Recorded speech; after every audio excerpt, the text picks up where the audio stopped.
بسم اللہ الرحمن الرحیم. خواتین و حضرات، میں عمر ایوب خان آج آپ کو ایک بہت اہم بیان دینے والا ہوں. میں یہ حلفاً قرآن شریف پہ حلف اٹھاتا ہوں کہ مجھ سے سابق وزیر اعظم اور چیئرمین پاکستان تحریک انصاف عمران خان صاحب نے کسی موقع پہ کبھی بھی ایسی بات نہیں کی، چاہے وہ 9 مئی سے پہلے ہو یا بعد میں ہو یا اس دن ہو. اس دن تو عمران خان صاحب جیل میں تھے 9 مئی کو، تو اس سے آگے یا اس سے بعد میں 9 مئی سے کبھی بھی انہوں نے کسی بھی تنصیبات پہ، چاہے وہ سول کے ہوں امارات یا ملٹری کے ہوں یا اسٹیٹ انسٹیٹیوشنز ہوں، کسی کے خلاف نہ بیان بازی کے بارے میں نہ کسی قسم کے مظاہرے کے بارے میں انہوں نے کہا ہے کہ وہاں پہ آپ جا کے اس پہ اٹیک کریں. اس طرح کی کبھی بھی کوئی بات نہیں ہوئی. عمران خان صاحب نے ہمیشہ پرامن رہنے کا کہا ہے. عمران خان صاحب نے ہمیشہ پاکستان کی سالمیت کے بارے میں بات کی ہے.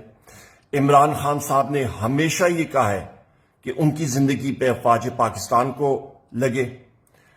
اور میں یہ آپ سے گزارش کروں گا کہ یہ میری ویڈیو ریکارڈنگ ضرور اپنے پاس رکھیں کہ خدا نہ خواستہ اس کے برعکس مجھ سے کوئی ویڈیو ریکارڈنگ کسی بھی حالات میں اس طرح کرائے تو وہ بالکل غلط ہوگی، وہ جبرن ہوگی، اور یہی چیز اپنے پاس آپ رکھے گا. خواتین و حضرات، میں پہلے بھی عمران خان صاحب کے ساتھ تھا، میں الحمدللہ آج بھی عمران خان صاحب کا سپاہی ہوں، اور زندگی ہوئی تو میں آئندہ بھی پاکستان تحریک انصاف اور عمران خان صاحب کا سپاہی ہوں. کیوں؟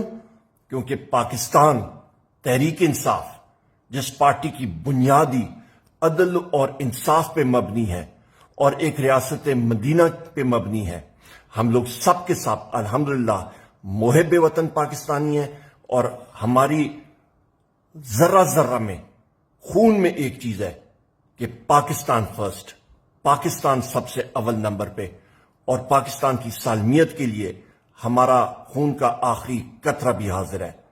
بہت شکریہ خواتین و حضرات. اللہ تعالیٰ آپ کو اپنے حفظ و امان میں رکھے. پاکستان زندہ باد.